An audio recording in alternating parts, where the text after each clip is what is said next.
देखिए mid day prime.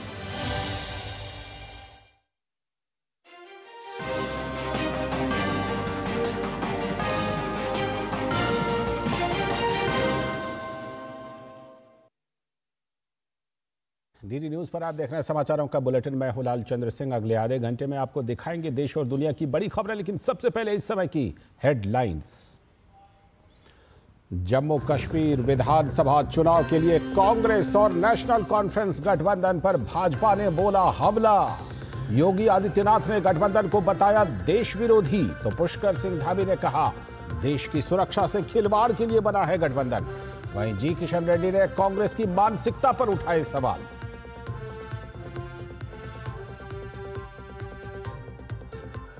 Kolkata rape और murder मामले में मुख्य आरोपी संजय रॉय और पूर्व प्रिंसिपल संदीप घोष समेत 7 का पॉलीग्राफ टेस्ट। वित्तीय अनियमितताओं से संबंधित सभी दस्तावेज एसआईटी ने सीबीआई को सौंपे। केंद्रीय गृह मंत्री अमित शाह ने छत्तीसगढ़ में वामपंथी उग्रवाद समीक्षा बैठक की अध्यक्षता की। बैठक में कई राज्यों के पुलिस प्रमुख रहे शामिल।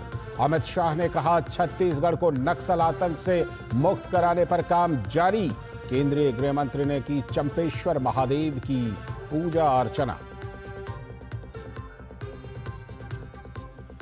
पिछले 3 दशक में त्रिपुरा में आई सबसे भीषण बाढ़ में 1.28 लाख लोग बेघर।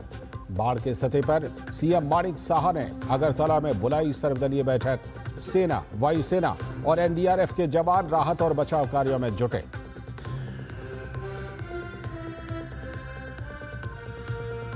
भारतीय सलामी बल्लेबाज शिखर धवन ने अंतर्राष्ट्रीय और घरेलू क्रिकेट से लिया संन्यास। फैंस के नाम भावुक संदेश जारी कर शिखर धवन ने कहा देश के लिए क्रिकेट खेलना जीवन का सबसे अहम पल।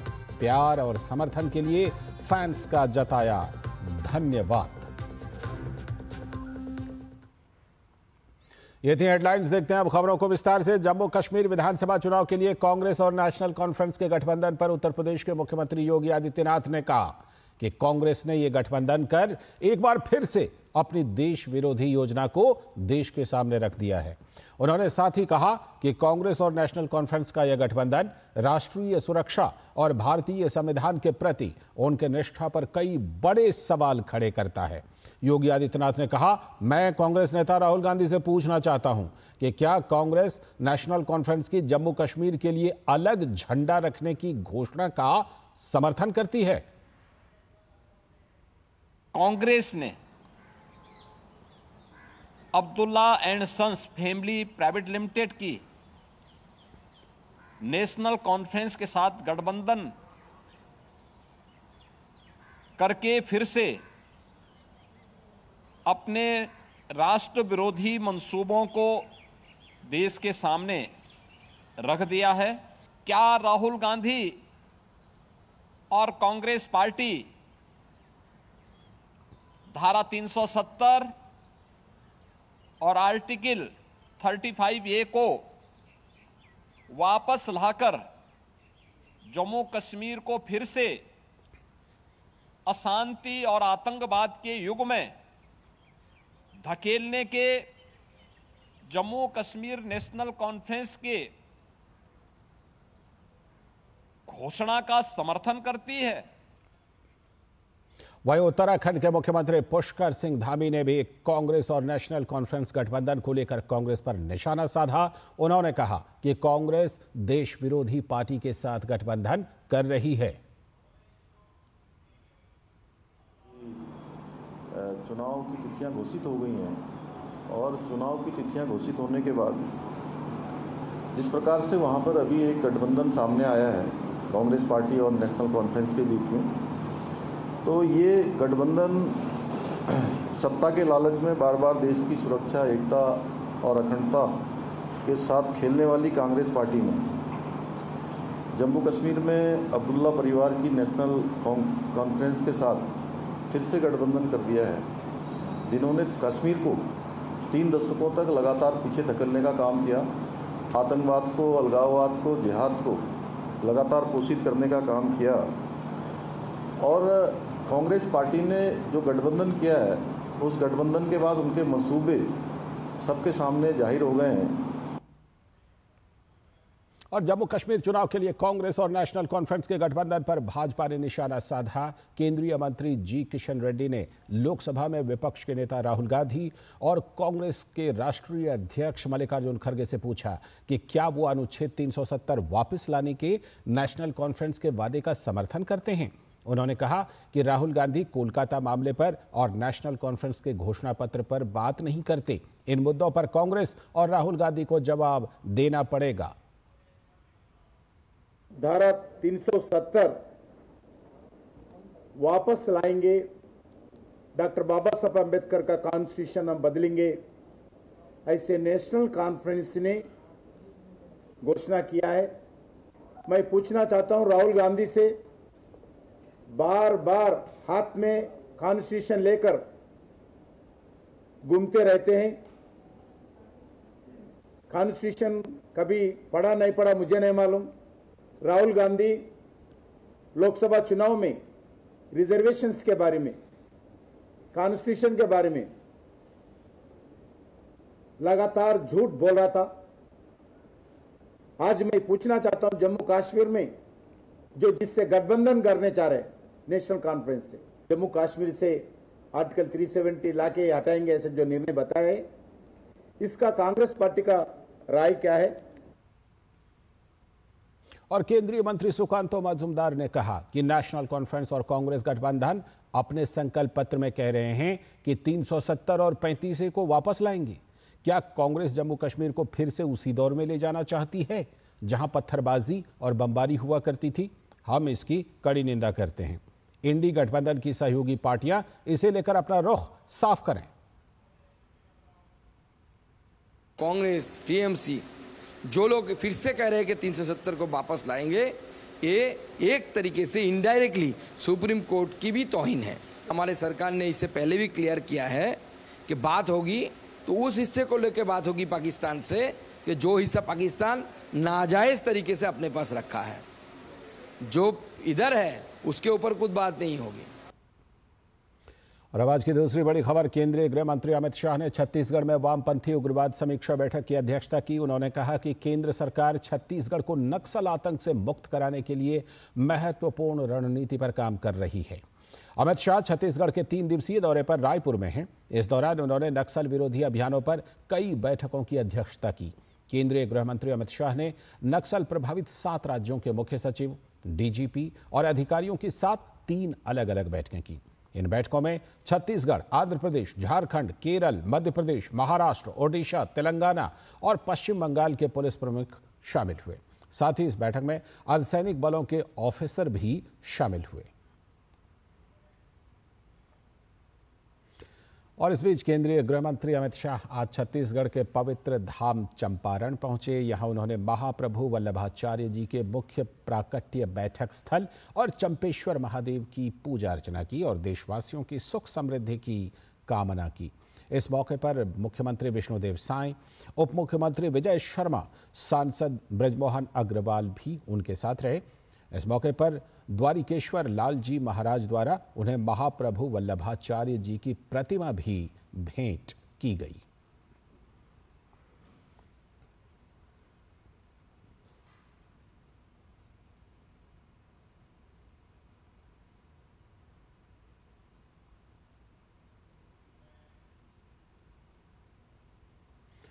और अब बात कोलकाता रेप मर्डर मामले की। कोलकाता आरजी कर मेडिकल कॉलेज में ट्रेनी महिला डॉक्टर के रेप और मर्डर केस मामले में सीबीआई सच का पता लगाने के लिए जुटी हुई है। तो वहीं इस मामले में आरजी कर मेडिकल कॉलेज के पूर्व प्रिंसिपल संदीप घोष की मुश्किलें बढ़ गई हैं। सीबीआई संदीप घोष और मुख्य आरोपी संजय रॉय समेत 7 लोगों का पॉलीग्राफ टेस्ट कर रही है। मुख्य आरोपी संजय रॉय का जेल में ही पॉलीग्राफ टेस्ट किया जा रहा है।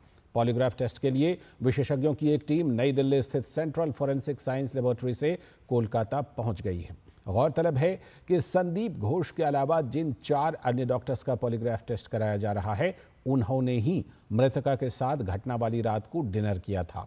बता दें कि इस मामले के मुख्य आरोपी संजय रॉय को पहले ही 14 दिनों की न्यायिक हिरासत में भेज दिया गया है।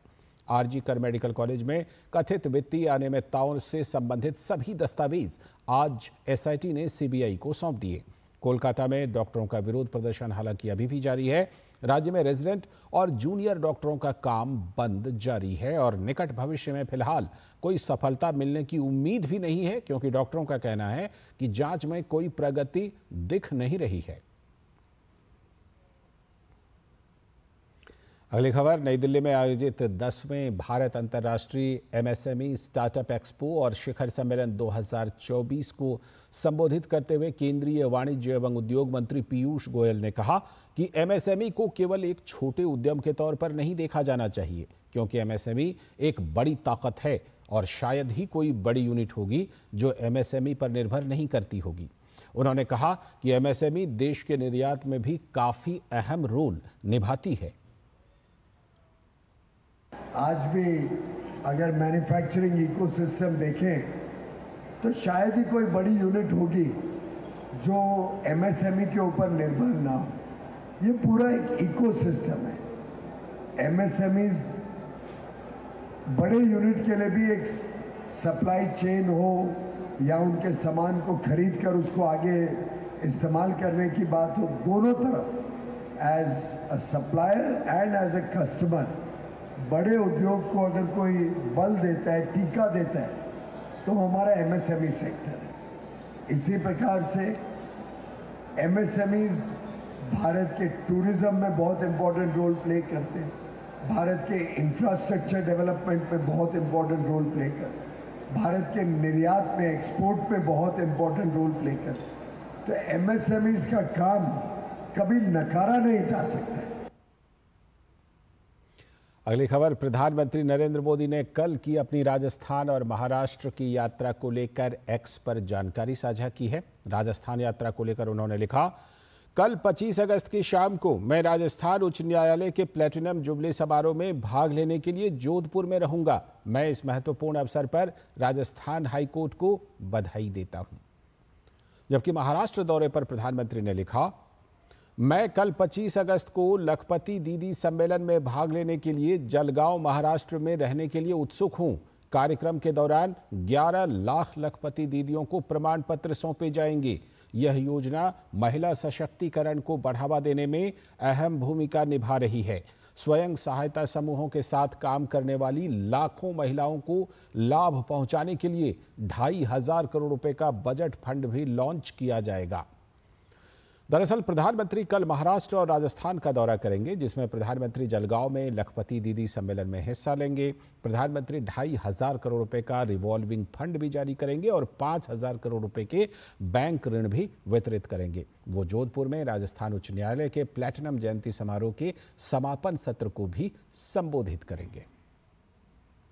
खबर झारखंड से, जहां पूर्व मुख्यमंत्री और पार्टी के कद्दावर नेता चंपई सोरेन ने राज्य में सियासी हलचल तेज कर दी है। राजनीति के क्षेत्र में नए अध्याय की शुरुआत के बाद उन्होंने सरायकेला पहुंचकर अपने समर्थकों को संबोधित किया। उन्होंने बताया कि 2 दिन में वो अपनी स्थिति साफ कर देंगे। झारखंड मुक्ति मोर्चा के कद्दावर नेता ने बताया कि झारखंड के भविष्य के लिए वो नया संगठन बना सकते हैं या तो किसी अच्छे मित्र के साथ जाएंगे। निकले है नया अध्याय। आज चौथा दिन है। बहुत कम दिनों में आप लोग को हम खुलासा कर देंगे कि हम संगठन बना रहे कि कोई साथी का साथ चलेंगे और साथी भी मिलेगा तो हम दिल खोल के झारखंड की जनता को हम सेवा करेंगे। झारखंड को विकास, ऐसा विकास का रास्ता में ले जाएंगे तो देश के अंदर में सबसे बढ़िया राज हम बना के दिखाएंगे। खबर जम्मू कश्मीर से, जहां सुरक्षा बलों को बड़ी सफलता हाथ लगी है। सुरक्षा बलों ने सोपोर के राफियाबाद इलाके में मुठभेड़ में एक आतंकवादी को मार गिराया। यह अभियान सोपोर पुलिस और 32 RR का संयुक्त अभियान था। इलाके में सघन तलाशी अभियान चलाया जा रहा है।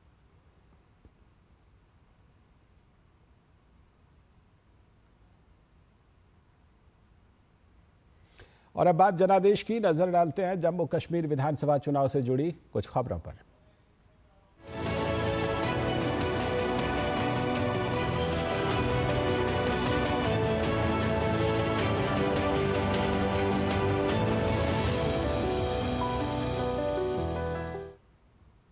जम्मू कश्मीर के रियासी में डीसी कार्यालय के कॉन्फ्रेंस हॉल में ईवीएम वीवीपैट पर जागरूकता और प्रशिक्षण कार्यशाला शुरू की गई। पहले दिन प्रतिभागियों को इलेक्ट्रॉनिक वोटिंग मशीन यानी ईवीएम और voter verifiable paper audit trail यानी वीवीपैट मशीनों के बारे में विस्तार से जानकारी दी गई।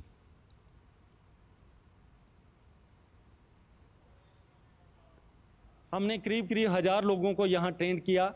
इनको पूरा ईवीएम कैसे सेट करनी है, कैसे वीवीपैट को कहाँ रखना है, कैसे कनेक्शन करने हैं, कौन सा फार्म कब भरना है, मॉक पोलिंग का पूरी डिटेल में समझाया। कैसे इनको कैसे इन्वेलमेंट डाल के रखना है या मॉक पोलिंग करवानी है, कैसे क्लियर करना है, कंट्रोल यूनिट को कैसे क्लियर करना है रिजल्ट देख के, और हर कैंडिडेट का कितने मॉक पोल में किस कैंडिडेट को कितने वोट पड़े, ये सारी चीज़ें हमने हर एक जो जहां ट्रेन करने आए उनको बताया। अच्छे तरीके से उन्होंने समझा। और जम्मू कश्मीर विधानसभा चुनाव से पहले पूर्व वरिष्ठ पुलिस अधीक्षक मोहन लाल भाजपा में शामिल हो गए हैं। इस दौरान उन्होंने कहा कि बीजेपी ही एकमात्र ऐसी पार्टी है जो देश को सर्वोपरि रखती है और उसी से प्रेरणा लेते हुए मैं आज भाजपा में शामिल हुआ हूं। सिर्फ एक ही party, this is the only party जिसका सोच है, जिसकी विचारधारा है देश सर्वोपरि। उसी विचारधारा से प्रभावित होके, प्रेरित होके जो हमारे माननीय प्रधानमंत्री श्री नरेंद्र भाई मोदी जी हैं, उनकी नीतियों से प्रभावित होके मैं आज बीजेपी का दामन थामा है। और ये मैं यकीन दिलाता हूं कि इसी तरीके से उन्हीं नीतियों पे चलते हुए, उसी विचारधारा पे चलते हुए मैं समाज सेवा और देश सेवा में अपने आप को समर्पित करता हूं। जय हिंद। यहां पर एक छोटा सा ब्रेक के बाद लौटेंगे तो देखेंगे आज की कुछ और बड़ी खबरें।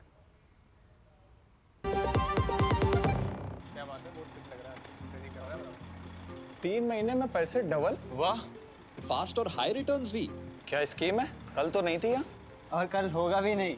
तूने कभी 5 ओवर में डबल सेंचुरी मारी है? ऐसे स्कीम के बहकावे में आके हम धोखा खा सकते हैं। और आरबीआई कहता है अपना पैसा सुरक्षित रखो और समझदारी से निवेश करो। अगर ज्यादा रिटर्न के पीछे भागोगे तो रिस्क भी उतना ही उठाओगे। और फास्ट रिटर्न से बच के, और फास्ट बॉलिंग से भी। आरबीआई कहता है जानकार बनिए, सतर्क रहिए। बात जब पीढ़ियों के लिए बनने वाले घर की हो तो जिम्मेदारी बड़ी हो जाती है। गैलेंट समझता है ये जिम्मेदारी। अब डबल एम रिम्स के साथ गैलेंट एडवांस TMT रीबार, निर्माण का रियल हीरो। स्वागत है ब्रेक के बाद। आगे की खबरों में टेक्नोशियन वर्ल्ड रोबोटिक्स चैंपियनशिप 2024 की आज से उत्तर प्रदेश के नोएडा में शुरुआत हो गई। 27 अगस्त तक चलने वाले इस चैंपियनशिप का उद्घाटन केंद्रीय मंत्री गजेंद्र सिंह शेखावत ने किया। करीब 50 देशों के 20,000 से भी अधिक प्रतिभागी इसमें हिस्सा ले रहे हैं। Drone soccer, robo hockey, water rocket और इनोवेशन समेत कुल 14 श्रेणियों में आयोजित हो रहे इस रोबोटिक्स चैंपियनशिप में 2,500 टीमें हिस्सा ले रही हैं। रोबोटिक्स और ऑटोमेशन के क्षेत्र में ये बेहद महत्वपूर्ण प्रतियोगिता है जिसमें स्कूल और कॉलेज के युवा अपने कौशल का प्रदर्शन करते हैं। केंद्रीय मंत्री गजेंद्र सिंह शेखावत ने इस मौके पर कहा कि तकनीक के क्षेत्र में भारत काफी तरक्की कर रहा है और प्रतियोगिता के जरिए भारत की प्रगति को दुनिया के सामने दिखाने का मौका मिलेगा। बात बारिश और बाढ़ की। देश के पूर्वोत्तर इलाके में भारी बारिश लगातार जारी है। त्रिपुरा में फिलहाल भारी बारिश के चलते हालात गंभीर बने हुए हैं। राज्य में बाढ़ की स्थिति बनी हुई है। हालांकि राज्य सरकार की मुस्तैदी के चलते बाढ़ की स्थिति में सुधार भी हुआ है।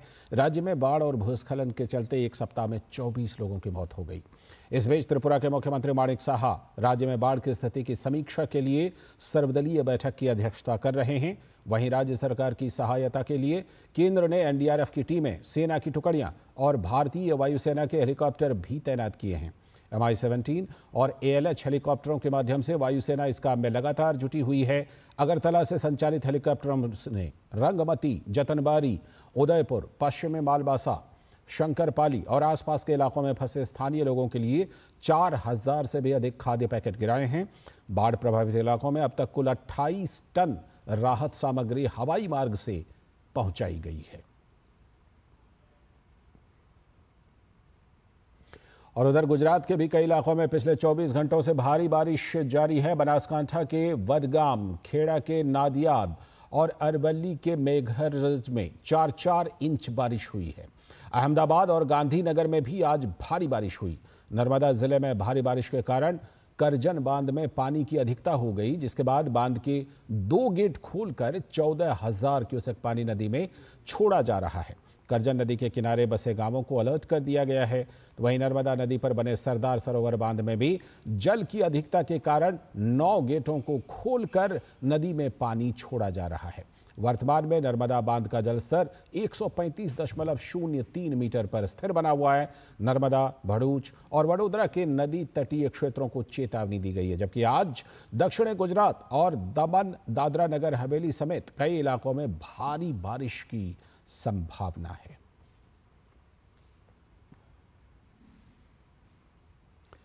नेपाल के तानाहुन जिले में शुक्रवार को एक बस हादसे का शिकार हो गई थी, जिसमें सभी यात्री महाराष्ट्र के थे, जिनमें से 28 यात्रियों की मौत हो गई थी, जबकि बाकी लोगों का इलाज काठमांडू के एक अस्पताल में चल रहा है, जिनके स्वस्थ होते ही सभी को वापस लाया जाएगा। नेपाल बस दुर्घटना मामले में बचाव अभियान और आगे की कार्रवाई पर बातचीत के लिए केंद्रीय रक्षा मंत्री निखिल खड़से काठमांडू पहुंची। उन्होंने अस्पताल जाकर घायलों से मुलाकात की और भारत सरकार की ओर से हर संभव सहायता का भरोसा दिया। इस बीच प्रधानमंत्री ने हादसे पर शोक जताते हुए प्रधानमंत्री राष्ट्रीय राहत कोष से मृतकों के परिजनों को 2 लाख रुपए और घायलों को 50,000 रुपए की अनुग्रह राशि देने की घोषणा की है। उत्तर प्रदेश पुलिस भर्ती परीक्षा में दूसरे प्रदेशों से भी बड़ी संख्या में अभ्यर्थी पहुंच रहे हैं। परीक्षार्थियों को कोई दिक्कत ना हो, इसके लिए बलरामपुर जिले में राष्ट्रीय स्वयंसेवक संघ द्वारा खास इंतजाम किए गए हैं। जिले के माधव भवन संघ कार्यालय में पुलिस भर्ती परीक्षा में आने वाले परीक्षार्थियों के लिए निःशुल्क आवास एवं भोजन की व्यवस्था की गई है। राष्ट्रीय स्वयंसेवक संघ के विद्यार्थी कार्य विभाग ने उनके रुकने की व्यवस्था की है और उनको ये जिम्मेदारी दी गई है। राजस्थान, बिहार और दिल्ली से आए परीक्षार्थियों ने इस नेक कार्य के लिए राष्ट्रीय स्वयंसेवक संघ परिवार की सराहना की। बलरामपुर में यूपी पुलिस का एग्जाम देने आया हूं। मैं आरएसएस के कार्यालय में यहाँ रुका हुआ हूं। यहाँ पर बहुत अच्छी व्यवस्था है, रहने का, खाने का, नहाने का बहुत बढ़िया तरह से व्यवस्था है, साफ सुथरा व्यवस्था है। मैं यहाँ पे बलरामपुर ज़िले में यूपी पुलिस का एग्ज़ाम देने आया हूँ। यहाँ पे आरएसएस संघ के द्वारा उचित व्यवस्था की गई है। जहाँ पे हम रुके हुए हैं अभी, ये पूरा निःशुल्क है और यहाँ पे खाने की व्यवस्था की है, नहाने वगैरह की सब पूरी व्यवस्था है। यहाँ बलरामपुर में यूपी पुलिस का एग्ज़ाम देने आई हूँ और यहाँ पे आरएसएस संकल्प में बहुत अच्छी व्यवस्था है, खाने पीने की सारी व्यवस्था है, हमें कोई प्रॉब्लम नहीं है। और राष्ट्रीय स्वयंसेवक संघ के विद्यार्थी कार्य विभाग पूरी मुस्तैदी से इस व्यवस्था में जुटा हुआ है।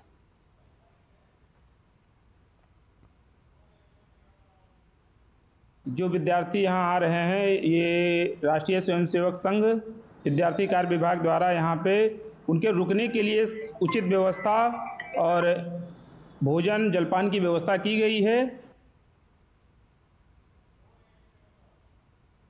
पुलिस परीक्षा के अभ्यर्थी जो अन्य जिलों से आ रहे हैं और उनके रहने की व्यवस्था नहीं हो रही है, खाने पीने की व्यवस्था नहीं है, कई कठिनाइयां हो रही हैं उन्हें। तो इन कठिनाइयों को देखते हुए राष्ट्रीय स्वयंसेवक संघ बलरामपुर विद्यार्थी विभाग ने उनके रहने और उनके भोजन और जलपान की उचित व्यवस्था कराई है। तो आरएसएस की सेवा की ये एक और मिसाल है। बढ़ते हैं अगली खबर की तरफ। अयोध्या के राम मंदिर में रक्षा मंत्रालय ने भी अपनी श्रद्धा पेश की है। मंदिर के प्रथम तल पर संगमरमर के राम दरबार के साथ साथ टाइटेनियम का राम दरबार भी रखा जाएगा। रक्षा मंत्रालय की संस्था मिधानी ने टाइटेनियम से बना राम दरबार ट्रस्ट को सौंपा है। ये धातु सबसे मजबूत धातु होती है जो पनडुब्बी बनाने के काम आती है। मंदिर निर्माण समिति के अध्यक्ष नृपेंद्र मिश्र ने ये जानकारी दी है। उन्होंने बताया कि मंदिर परिसर में बन रहे सप्त मंदिर निर्माण की प्रगति भी अच्छी है। अक्टूबर तक मूर्तियां सप्त मंदिर में पहुंच जाएंगी। उन्होंने बताया कि रक्षा मंत्रालय की संस्था मिधानी ने राम मंदिर ट्रस्ट को ब्रॉन्ज सप्लाई किया है। परकोटा में ब्रॉन्ज के 90 म्यूरल 6 बाय 4 फीट के बनाए जाएंगे। सप्त मंदिर में प्रगति अच्छी है। जो मूर्तियों का निर्माण हो रहा है वो लगभग आशा की जाती है कि अक्टूबर तक मूर्तियां आ जाएंगी।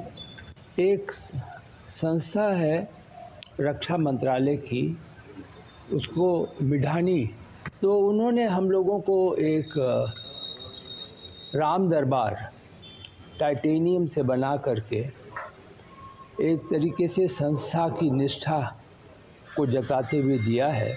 प्रथम तल पे जहां राम दरबार संगमरमर से बनेगा, उसी के साथ इसको भी पूरे सम्मान के साथ, सादर, निष्ठा, श्रद्धा, अर्चना, जो भी आप माने, उसके साथ वहाँ पे रखा जाएगा।